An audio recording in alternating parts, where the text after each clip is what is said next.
Баршаңызға сәлем. Менің арнама қош келдіңіздер. Мен бүгін орманда алқап деген салатымның екінші нұсқасын әзірлейін деп жатырмын. Ол үшін маған бір қияр, піскен сәбіз және 2 картоп, сондай-ақ 4-5 саңырау құлақ,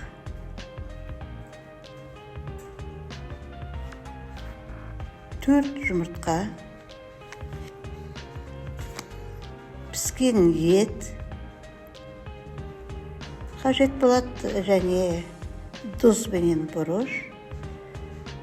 Бүгінгі менің алып жатқан көкжиектерім укроп бенен кинза және махеев майонезі. Сондай-ақ маған жұмыс жасау үшін үккіш бенен тарелка және тақтайша пышақ қажет болады. Енді жұмысымызға кірсек, ол үшін мен саңырау құлақтардан бастап турап жатырмын. Саңырау құлақты мен 2 түрлі қылып турайтын болам. Бір бөлегін уақтап турасам, екінші бөлегін осындай ірі қылып турап, оны салатымның бетін әдемілеу үшін пайдаланатын боламын. Міне менің саңырау құлақтарым осындай 2 түрлі болып шықты. Етімді менде піскен ет уақтап турап алам. Жақсылап тұрып. Және өсімдік майына 1-2 минут қуырып талатын шығармын. Енді мен барлық салатымның құрамын бәрін үккіштен өткізетін болам.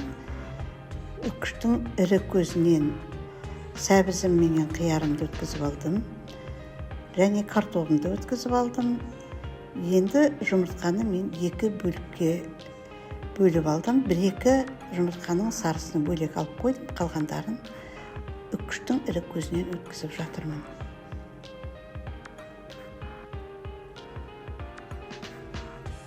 Салаттың сарысы ол салаттың бетін әдемілеуге керек болып қалады. Енді міне мен ең бірінші саңырау құлағымның ірісін, одан кейін уағын қуырып алып жатырмын. Одан кейін осы майға етімді де қуырып алатын боламын. Міне етім, менің саңырау құлақтарым дайын. Енді салатымызды жинаймыз. Ол үшін мен үлкен тарелканың ортасына фужер орналастырдым. Астына етімді салып жатырмын. Оның бетіне картоптарымды орналастырып жатырмын. Әрине мен бұл салаттың биік салат торт ретінде жасағым келіп жатыр. Сондықтан да мен оны қасықпен баспаймын. Осылай биік болып тұрғанын қалап жатырмын. Енді оның үстіне әрине майонездерін құям әрбір қабат сайын. Бұл салаттың бірінші нұсқасы менің YouTube арнамда бар. Бүгінгі салаттың ерекшелігі ол майонезбен жасалады.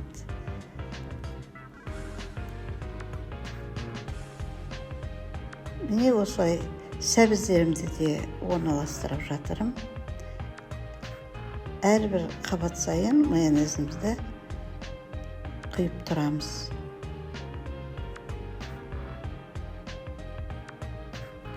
Енді одан кейін үккіштен өткізген қиярым, келесі қабаты.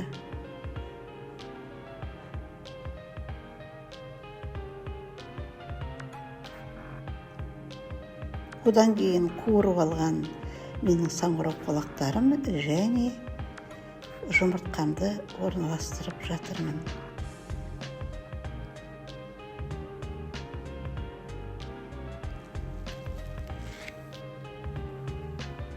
Міне мен осылай барлық жұмыртқаны бетіне септім. Айналасын жақсылап тегістеп аламыз.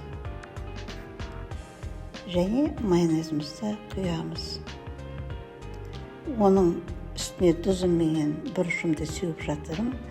Менің етім тұзды болғандықтан, қуырып алғанда тұзбен бұрыш сепкендіктен мен тұзды онша көп салған жоқпын.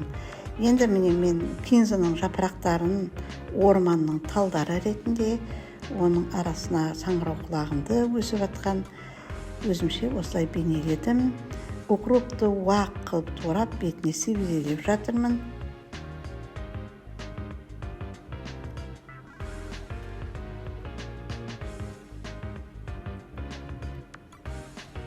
Және жаңағы уақ үккіштен өткізіп алған жұмыртқамды да арасына сеуіп жіберіп жатырмын.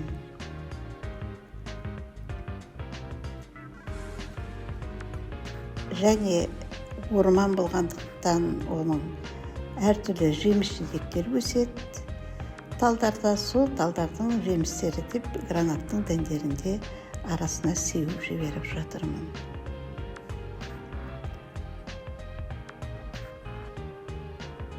Енді ортасындағы фужерімді аламын.